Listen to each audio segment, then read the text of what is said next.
अस्सलाम वालेकुम स्टूडेंट्स, उम्मीद है आप सब खैरियत से होंगे। आज का जो हमारा लेक्चर है वो है पोस्ट RN थर्ड सेमेस्टर के लिए concept of health and disease. आज के इस कंप्लीट चैप्टर में हम लोगों ने अंडरस्टैंड करना है what is the health and what is the definition of disease, illness, sickness, true health, positive health, spectrum of disease and iceberg of disease. So let's see, हमारे पास डिफरेंट ऑब्जेक्टिव्स हैं understand करने के लिए, जिसमें हम लोगों ने सबसे पहले तो हम ये पढ़ लेते हैं कंटेंट अपना, जिसमें हमने हेल्थ पढ़ना है according to WHO and operational definitions उसके अंडरस्टैंड करने हैं। इसके अलावा हम लोगों ने spectrum of disease, iceberg of disease, determinants of health, indicators of health, dimensions of health and physical quality of life index, human development index, millennium development goals, risk factors, some important differences. Okay, so सबसे पहले तो हम देखते हैं इसमें health, what is the health. सबसे पहले तो हमारी जो डेफिनेशन है वो है डिफाइन हेल्थ और what is the health. It is a state of complete physical, mental and social well-being and ability to function, and not merely absence of disease or infirmity, but also the ability to lead a social and economical productive life. WHO definition has been criticized as health cannot be defined as a state because health is a dynamic process. Health basically क्या है? Complete wellbeing, जिसमें complete wellbeing में हमारे पास आ जाता है physical, mental and social wellbeing. इसके साथ हम देखते हैं operational definition of health. Operational definition of health में हमारे पास कौन कौन सी डेफिनेशंस हैं? सबसे पहले आ गया है बाय WHO डेफिनेशन। WHO के अकॉर्डिंग डेफिनेशन अगर देखी जाए, direct measurement can not be made, so operational definition has been devised by a WHO study group, a condition or quality of human organism expressing the adequate functioning of the organism is given condition, genetic or environmental. By the definition, health means there is no obvious evidence of disease. Health की definition वो है जिसमें किसी किस्म की disease, illness या sickness, किसी किस्म की प्रॉब्लम नहीं जो है ना वो उसमें आ रही, या किसी चीज़ की प्रॉब्लम जो है वो उसमें एग्जिस्ट नहीं कर रही।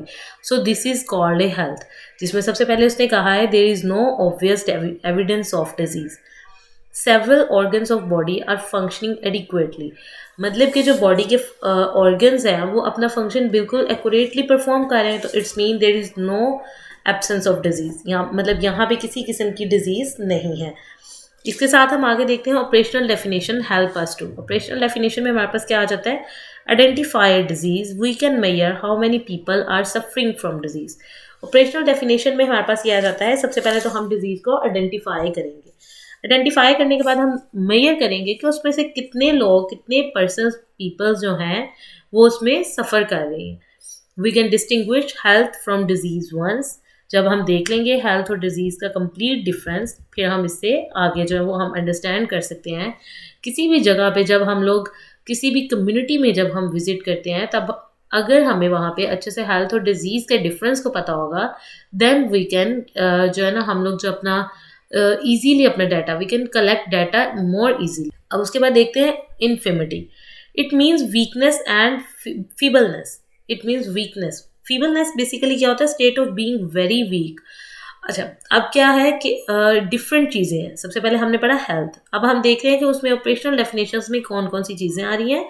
जैसे उसने कहा आइडेंटिफाई डिजीज़, हम डिजीज़ को आइडेंटिफाई करेंगे और इसके साथ how many people are suffering from disease. Then but उसके बाद हम क्या करेंगे? उसके बाद हम डिस्टिंग्विश करेंगे हेल्थ फ्रॉम डिजीज़। ओके, सबसे पहले हमारे पास आ गया इन्फिमिटी। इन्फिमिटी क्या है? It means weakness and feebleness. Feebleness basically ऐसी स्टेट है जिसमें हम कहते हैं कि पर्सन जो है वो बहुत ज़्यादा एक्सट्रीम वीक है। ओके, उसके बाद हमारे पास आ जाता है डिजीज़। अब डिजीज़ क्या है? Condition in which health is impaired, ऐसी कंडीशन जिसमें हेल्थ जो है वो ख़राब हो जाती है पर्सन की, this is called disease. Simple सी इसकी डेफिनेशन पढ़ते हैं। Disease is a process, it is a condition in which body health is impaired. The person may or may not know that he is suffering from a disease. वो कह रहा है कि disease एक ऐसा प्रोसेस है जिसमें हमारी बॉडी जो है उसकी हेल्थ जो वो इम्पेयर्ड हो जाती है। ऑन द अदर साइड हमारे पास ये एक ऑप्शन है कि पर्सन जो है जिसको बेसिकली डिजीज़ है, मे बी उसको पता है उसको क्या डिजीज़ है, और मे बी उसको वो अननोन है कि उसको कोई डिजीज़ है या फिर नहीं है। समहाउ हम लोग देखते हैं कि हमारे पास ऐसे पेशेंट्स आते हैं कि जिसको हम पूछते हैं कि कभी ब्लड प्रेशर हाई हुआ है या आप हाइपरटेंशन के पेशेंट हैं एंड दे सेड कि नो, मतलब मुझे हाइपरटेंशन का मसला नहीं है या मेरा ब्लड प्रेशर कभी हाई नहीं हुआ, देन भी हम जब उसका ब्लड प्रेशर चेक करते हैं and we got 190 and something, जब हम इस तरह का उसकी रीडिंग्स ले रहे हैं तो हम लोग उसकी फिर प्रॉपर रीडिंग्स लेना शुरू हो जाते हैं। देन वी गॉट के उस पेशेंट को या उस पर्सन जो है वो हाइपरटेंशन से सफ़र कर रहा है। On the other side hypertension हो सकता है, सीकेडी हो सकता है। सीकेडी के पेशेंट्स को बहुत देर से पता चलता है कि उनको सीकेडी की प्रॉब्लम चल रही है। Okay, disease is the departure subjective और ऑब्जेक्टिव फ्रॉम फिजियोलॉजिकल और साइकोलॉजिकल वेल। डिजीज बेसिकली वो कह रहा है कि एक डिपार्चर है जो कि हमारा फिजिकल और साइकोलॉजिकल वेलबींग से होता है। हेल्थ में तो हमारा पेशेंट बिल्कुल स्टेबल होता है, बट डिजीज में उसका डिपार्चर हो जाता है, यहाँ से वो निकल जाता है और फिजिकली भी वो एक्टिव नहीं होता और साइकोलॉजिकली भी।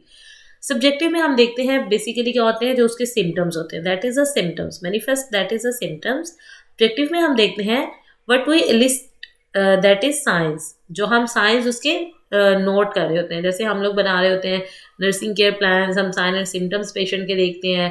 पहले हम क्या करते हैं, हम उसके देखते हैं, हम उसका फीवर चेक करते हैं, हम उसका जो है ना वो टेम्परेचर, फीवर चेक करने के बाद हम उसका हार्ट रेट चेक करते हैं। These are the signs and symptoms. Patient आपको बता रहा है कि उसको हेडेक हो रही है, पेशेंट आपको बता रहा है उसको वॉमिट हुई है, पेशेंट ने बताया उसको सीवियर टायर्डनेस है या वो बहुत ज़्यादा फीबलनेस फील कर रहा है।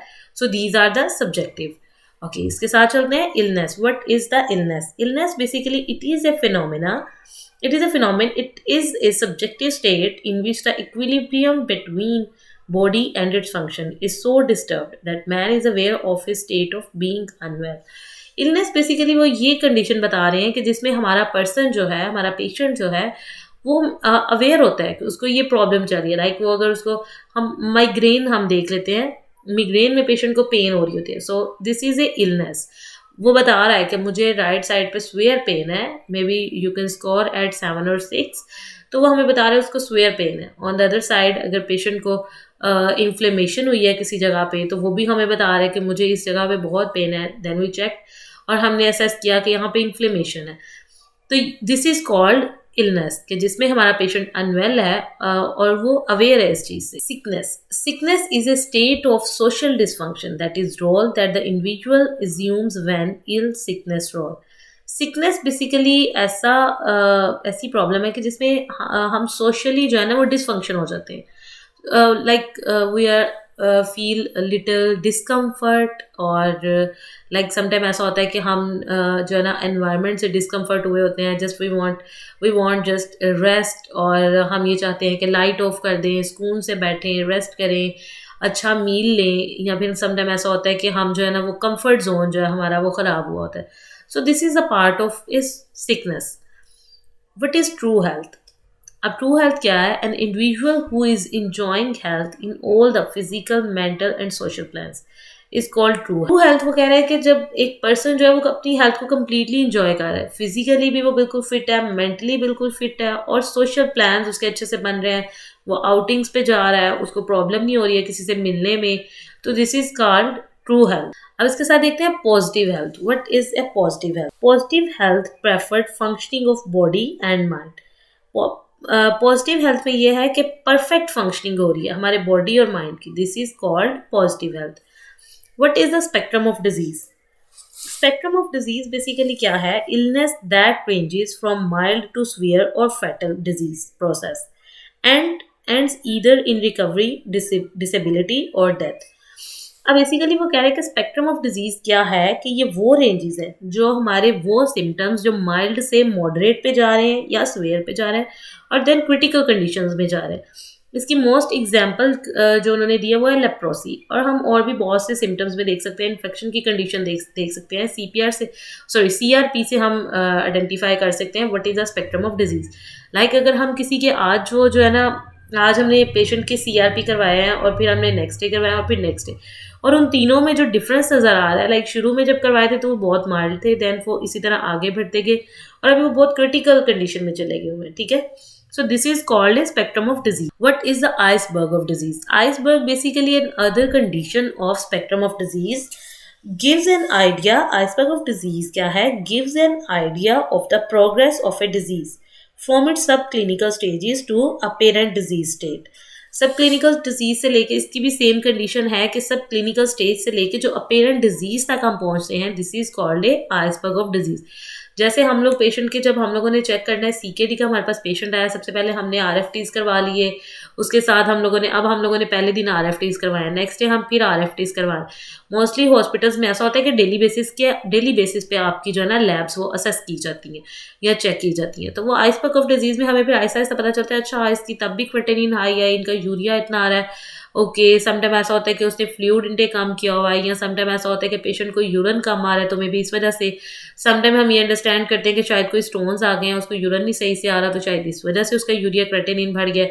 तो 3-4 लैब जब हम करवा लेते हैं, 3-4 रिपोर्ट्स आ जाती है, फिर हमें पता चल जाता है कि इनको यूरिन इतना आ रहा है, इतना यूरिन इनको 24 आवर्स में आ रहा है, या पेशेंट हमारा इतना स्टेबल है, और इनका इट्स मीन कि सीकेडी का मसला है या क्रोनिक किडनी डिजीज का मसला है, जिसकी वजह से इनका क्रिएटिनिन इस कदर हाई आ रहा है और शुरू से लेके अब तक जो है वो बढ़ता जा रहा है। सो फिर हम डायग्नोज कर लेते हैं कि हमारा पेशेंट क्रोनिक किडनी डिजीज़ का है और इसको डायलिसिस की ज़रूरत है, या जो भी इसका फर्दर प्लान करना है उसके अकॉर्डिंग हम उसको असेस करें। ओके, आइसबर्ग ऑफ डिजीज़ के साथ साथ उन्होंने आगे बताया, in some disease that is hypertension, diabetes, anaemia, malnutrition, mental illness, the unknown morbidity, that the submerged proportion of the iceberg. For example, hypertension भी उन्होंने कहा है, डायबिटीज़ भी उन्होंने कहा है कि शुरू में हमें सिम्टम्स का अंदाज़ा हो रहा होता है, देन फर्दर हमें इस चीज़ के बारे में कंप्लीट आइडिया हो जाता है। अब हम देखते हैं determinants of health. What is the determinants of health? Determinants of health basically क्या है? Health is a multifactorial, the factors which determine the health are. अब वो कह रहे हैं कि वो फैक्टर्स जिनसे हम हेल्थ को डिटरमाइन करते हैं वो कौन कौन से हैं। सबसे पहले heredity. A number of diseases are known to be genetic in origin. Chromosomal anomalies, errors of metabolism, mental retardation, sometimes of diabetes. कुछ डिजीज़ ऐसी होती हैं कि जो हम अपने जेनेटिक से लेके आ रहे होते हैं, जैसे क्रोमोसोमल एनोमलीज हो सकती हैं इसमें, या फिर इसमें हमारे एरर हो सकता है मेटाबॉलिज्म में, सम टाइप्स ऑफ डायबिटीज़ हो सकता है, मोस्ट ऑफ द टाइम हम लोग इसमें हाइपरटेंशन को भी इंक्लूड करते हैं कि ये भी हमें विरासत में। उसके अलावा हमारा एनवायरनमेंट होता है, classified as internal environment and external environment. Internal environment में क्या होता है? Every tissue, organ and organ system must be working. जो है ना, इंटरनल एनवायरनमेंट में अगर सारे ऑर्गन्स कंप्लीटली बिल्कुल ठीक से काम हो रहा है, सब कुछ ठीक है, इट्स मीन कि सब कुछ हेल्दी चल रहा है। एक्सटर्नल में those things to which man is exposed after. External environment में वो तमाम चीज़ें होती हैं कि जो है ना आफ्टर कंसेप्शन के जो हम एक्सपोज हुई होती हैं हमारे अंदर, या जो हमें हमारे सामने आती हैं। पहले तो हमारा ऑर्गन जो है ना, अच्छा, एनवायरनमेंट के अकॉर्डिंग अगर मैं आपको थोड़ी सी प्रेगनेंसी के अकॉर्डिंग मैं आपको एग्जांपल देती हूँ कि लाइक इसमें क्या होता है कि 2 किस्म की हमारी बॉडी जो है वो ड्यूअल वर्क कर रही होती है। इंटरनली पहले तो सारी चीज़ें वर्क कर रही हैं, बिल्कुल ठीक हो रहा है। अब ड्यूरिंग प्रेगनेंसी के गेस्टेशनल डायबिटीज़ हमें हो जाती है। समटाइम क्या होता है, हमारे पेरेंट्स को भी डायबिटीज़ होती है, फिर हम क्या करते हैं, हम कंसीव करते हैं और कंसेप्शन के ड्यूरिंग फिर हमें गेस्टेशनल डायबिटीज़ हो जाती है। अब एक्सटर्नल एनवायरनमेंट में क्या आ सकता है? एक्सटर्नल एनवायरनमेंट वो कंडीशन है कि जब हमारी डिलीवरी हो जाती है, समहाउ जब डिलीवरी हो जाती है तो उसके बाद कितनी हम लोगों को प्रॉब्लम समटाइम जो है ना वो बियर करनी पड़ती हैं। जैसे फीमेल का हेयर लॉस बहुत ज़्यादा हो जाता है, वीकनेस वो बहुत फील करती है। समहाउ हम लोग देखते हैं कि she feel a lot of pain, वो कमर में बहुत ज़्यादा पेन महसूस करती है, टायर्ड जल्दी हो जाती है। पहले वो बहुत एक्टिव होती है, फिर वो टायर्ड होना शुरू हो जाती है, उसको वीकनेस होना शुरू हो जाती है। These are the different 2 environments of the female. Okay, let's see lifestyle. What is the lifestyle? Health requires the promotion of healthy lifestyle. Like lifestyle वो होता है कि जो हमारा healthy lifestyle है, या फिर हम किस तरह का, like हम बहुत ज़्यादा smoking कर रहे हैं, obese हैं, या फिर किसी चीज़ की addiction चल। Obviously it's also depend on personal hygiene. So socio-economic condition. Per capita GNP, most widely accepted measure of general economic performance, education, socio-economic condition में हमारे पास सबसे पहले क्या आ जाता है? GNP, education, nutrition, employment and housing. इसके बाद है हमारे पास हेल्थ सर्विसेज। हेल्थ सर्विसेज में हमारे पास क्या क्या आ जाता है? The purpose of health services is to improve the health status of population, that is immunisation of children, safe water supply etcetera. Health services basically क्या है? जो हम बच्चों को, पैदा हुए बच्चों को जो हम इम्यूनाइजेशन, वैक्सीनेशन कर रहे हैं, हमारे वाटर सप्लाई बिल्कुल सेफ़ है, अच्छा है, लोग यूज़ कर सकते हैं। ये हमारी है हेल्थ सर्विसेज। अदर फैक्टर्स में हमारे पास आ जाता है food and agriculture, industry, social welfare and rural development. अब हमने चलना है indicators of health. What are the indicators of health? Variables that help to measure changes, how is status of community measured. Indicators of health में हमारे पास आ जाते हैं, they are defined as variable which help to measure changes. They are only an indication of a given situation or reflection of the situation. Basically indicators वो तमाम चीज़ें हैं कि जो हमें कंडीशन के बारे में अवेयर कर रही होती हैं. Characteristics of an ideal indicator: valid, reliable, sensitive, specific, feasible and relevant. और इन तमाम की हम डेफिनेशन आगे अंडरस्टैंड करेंगे. हमारे पास आ जाता है इनमें मोर्टेलिटी इंडिकेटर्स में सबसे पहले आ जाता है crude death rate, life expectancy, infant mortality rate, child mortality rate, under 5 proportionate mortality rate, maternal mortality rate, disease specific mortality. Mortality rate basically क्या है, इसको हम अंडरस्टैंड करते हैं. It is the average number of years that will be lived by those born alive in population if current age specific mortality rate persists. It is the most universal accepted indicator of health of whole population and socioeconomic conditions. Child mortality. अब mortality rate basically क्या है, death rate. अब मतलब कि हम इसमें ये understand करते हैं कि मोर्टेलिटी रेट हम एक दफ़ा देख लेते हैं क्या है हमारे. मोर्टेलिटी रेट बेसिकली क्या है, डेथ रेट है. Mortality or death rate is the proportion of a population who die of defined cause. The numerator is the number of person dying and the denominator is the total population in which the deaths occurred. Basically वो कह रहा है कि ये death rate है जो कि हम डिफरेंट चीज़ों में देखते हैं. इन्फेंट मोर्टेलिटी रेट देखते हैं कि इस एरिया में कितने बच्चे जो है वो एक्सपायर हुए हैं, उसके अलावा जिनकी डेथ हुई है. उसके अलावा हम देखते हैं कि कितने जो है वो अंडर 5 इयर्स के बच्चे जो है उनकी डेथ हुई है. इसके अलावा डिज़ीज़ की किसी स्पेसिफिक डिज़ीज़ की वजह से, या मैटरनल प्यूरपेरल मोर्टेलिटी रेट, या प्रेगनेंसी के ड्यूरिंग या डिलीवरी के ड्यूरिंग कितने बच्चों की डेथ हुई है. Okay, proportional mortality rate. It is the simplest measure of burden of disease in the community, years of potential life lost. अब बेसिकली प्रोपोर्शनल मोर्टेलिटी रेट क्या है कि ये एक सिंपलेस्ट मेजर है कि burden of disease in the community, years of potential. Okay, proportional of mortality rate में क्या है कि बर्डन ऑफ डिजीज़ क्या है कम्युनिटी में, किस डिजीज़ की वजह से ज़्यादा डेथ हुई है. अब आगे देखते हैं years of potential life lost. Potential life lost क्या है, माइनस एज एट, ये एक फार्मूला है. एक्सपेक्टेड लाइफ जो है 66 years male and 67 years female, minus age at which death occurs due to some accidents. एक नॉर्मल लाइफ एक्सपेक्टेंसी क्या कहा जाता है, 66 ईयर्स जो है वो मेल के लिए और 67 ईयर्स जो है वो फीमेल के लिए. सम हो ये डेट्स ईयर्स जो है ना वो आगे पीछे हो सकते हैं, सम हो किसी एक्सीडेंट की वजह से या किसी भी प्रॉब्लम की वजह से. उसके बाद हम डिजीज रेट देखते हैं. मॉर्बिडिटी इंडिकेटर्स अब क्या है, जिसमें आ जाती है frequency, incidence and prevalence rates. Disability rate, average number of days of disability, किस दिन से उसको डिसेबिलिटी हुई थी इस डिजीज़ की वजह से. severity by case fatality rate, notification rates, attendance of rates at outpatient departments, admission and discharge rate, duration of stay in hospital, spells of sickness, absence from work and school. उसके अलावा आ जाता है disability rate. Disability rate वो है कि हमारा patient किस time पे डिसेबल हुआ था. Event type indicators, number of days of restricted activity, bed disability days, work loss days. अब पर्सन टाइप इंडिकेटर्स में limitation of mobility and limitation of. हमारे पास है surveillance index. It is calculated by subtracting from the life expectancy the probable duration of bed disability and inability to perform major activities. Surveillance index basically क्या है कि जब हमारा patient जो है वो अनएबल टू डू समथिंग और जो उसका टाइम है परफॉर्म मेजर एक्टिविटीज़ जब वो परफॉर्म कर सकते हैं, this is called surveillance index. Health adjusted life expectancy. It is based on life expectancy at birth but includes an adjustment for time spent in poor health. ये basically क्या है कि life expectancy है birth की और इसके साथ साथ हम कहते हैं कि जो उसका टाइम गुजरा है पुअर हेल्थ में, this is also included. Disability adjusted life year. is measured of overall disease burden. It represent number of years lost due to ill health. मतलब कि उसमें जितने साल उसकी डिजीज के अंदर गुजरे हैं हम उनको काउंट करेंगे. One daily is one lost year of, कि मतलब उसमें 1 साल उसका ज़ाया हुआ है, 2 साल ज़ाया हुआ है, या मे बी 3 साल उसकी. Health is the most important indicator for assessment of public health in interventions effectiveness. Okay, disability free life expectancy. It is the number of years an individual is expected to live free of disability. वो तमाम years जब patient जो है वो इस काबिल हो जाता है कि वो डिसेबिलिटी से अब बिल्कुल फ्री रहेगा.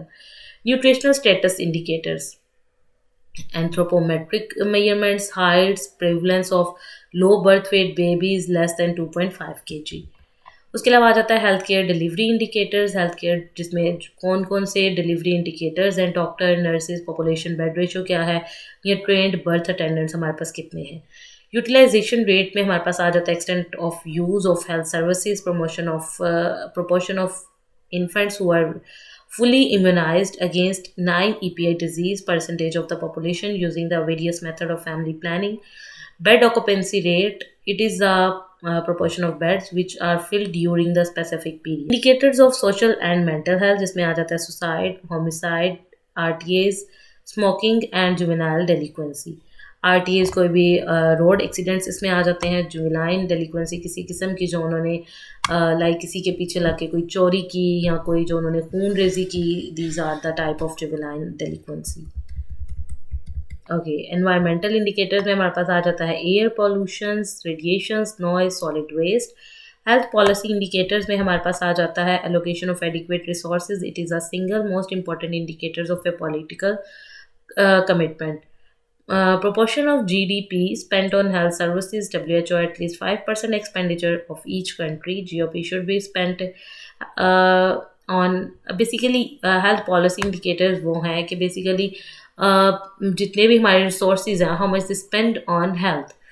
ओके, उसके अलावा आ जाता है सोशो इकोनॉमिक इंडिकेटर्स जिसमें हमारे पास आ जाता है पर सबसे पहले rate of population increase, population हमारी कितनी इंक्रीज हो रही है, GNP, और उसके अलावा आ जाता है अनएम्प्लॉयमेंट कितनी है, डिपेंडेंसी रेशो क्या है, लिटरेसी रेशो क्या है, फैमिली साइज क्या है, और calorie available per capita calorie availability check करेंगे. Indicators of quality of life. Quality of life के इंडिकेटर्स क्या है, infant mortality, life expectancy at age 1 और लिटरेसी. सबसे पहले तो मोर्टेलिटी, इन्फेंट मोर्टेलिटी होना चाहिए, डिजीज से फ्री होना चाहिए. इसके अलावा लाइफ एक्सपेक्टेंसी एट एज 1 होना चाहिए, और उसके बाद लिटरेसी होनी चाहिए, एजुकेशन होनी चाहिए. उसके बाद आ जाते हैं other indicators, social indicators, basic need indicators, health for all indicators. Dimensions of health क्या है, फिजिकल डायमेंशन में हमारे पास ये तमाम सिम्टम्स आ जाते हैं, लाइक गुड कंप्लेक्शन होना चाहिए, क्लीन स्किन होनी चाहिए, bright eye, smart, good physique, good appetite, sound. उसके बाद मेंटल डायमेंशन में हमारे पास आ जाता है, mental dimension is defined as a state of balance between the individual and the surrounding world, a state of harmony between. State of harmony के मतलब हम लोगों ने जितनी भी चीज़ें जो है ना अंडरस्टैंड की हैं, हमारी डायमेंशंस में है सबसे पहले फिजिकल डायमेंशंस, और उसके बाद हमारे पास है मेंटल डायमेंशंस, और उसके साथ है हमारे पास इमोशनल डायमेंशंस जिसके अंदर हमारी फीलिंग्स आ जाती हैं. सोशल डायमेंशंस में हमारे पास आ जाता है quality and quantity of the individuals interpersonal ties, कि उसकी क्या क्वांटिटी है, कितने लोगों के साथ उसका इंटरपर्सनल रिलेशनशिप है, या किसी किस्म का उसे लोगों के साथ अपना सोशल रिलेशनशिप बनाया. उसके बाद हमारे पास स्पिरिचुअल डायमेंशन जिसमें spiritual health refers to the part to that part of the individual which stars for meaning and purpose.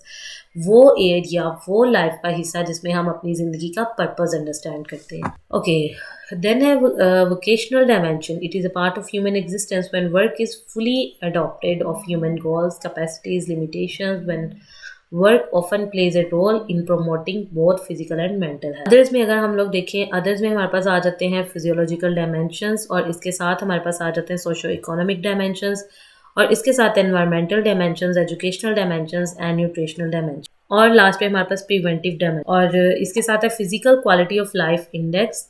Physical quality of life जो है इंडेक्स ये है infant mortality, life expectancy at age 1 year and literacy. I already told you कि ये जो तमाम चीज़ें हैं ये है हमारी लाइफ की डायमेंशंस है, हमारी हेल्थ की डायमेंशंस है जिसको हमने अंडरस्टैंड. इसके साथ है हमारे पास ह्यूमन डेवलपमेंट इंडेक्स, और साथ में है इकोनॉमी. ओके, इस टॉपिक में हमारे लिए जो ज़्यादा इंपॉर्टेंट है वो है millennium development of goals. Okay, इसको हम लोग एक दफ़ा पढ़ लेते हैं. ह्यूमन डेवलपमेंट इंडेक्स क्या है. It was developed by Pakistani economist Mehboobul Haq, HDI is defined as a composite index combining indicators representing three dimensions and long and healthy life expectancy, और इसके अलावा आ जाता है नॉलेज, और इसके साथ आ जाता है ग्रॉस नेशनल इनकम।